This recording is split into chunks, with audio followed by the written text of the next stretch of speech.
Old Delhi में एक जगह है गली कासिम जान, वहाँ पे एक मोहल्ला है दवाई टोला। अब उस जगह का नाम दवाई टोला क्यों पड़ा? क्योंकि वहाँ पे एक हकीम हुआ करता था काफ़ी साल पहले, जो कि लोगों की बीमारियाँ ठीक करता था अपनी दवाइयों के थ्रू।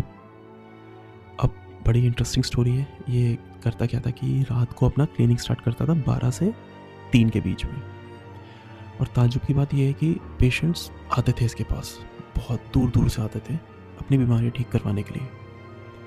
और माना जाता है कि इसने ब्रेन ट्यूमर तक पेशेंट्स का ठीक किया है, जो कि नॉर्मल डॉक्टर्स कर ही नहीं सकते थे।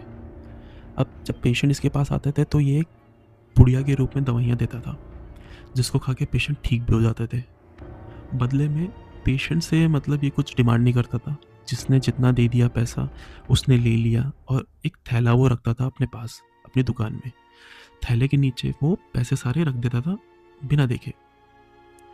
देन जब भी वो क्लिनिक बंद करता था तो पैसे जितने थैले के नीचे से निकले वो अपने पास रख लेता था।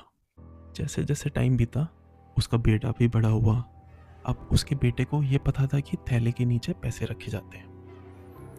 एक दिन उसने बिना बताए उस क्लिनिक के अंदर चला गया और वहां जाके उसने थैले के नीचे से जितना पैसा था उसने निकाल लिया।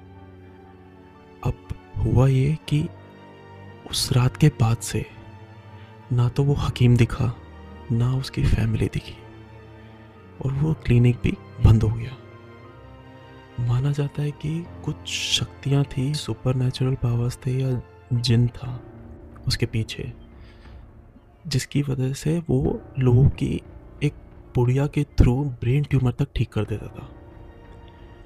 लेकिन उस रात के बाद उस हकीम और उसकी फैमिली किसी का आता पता नहीं, और ये एक मिस्ट्री ही रह गई।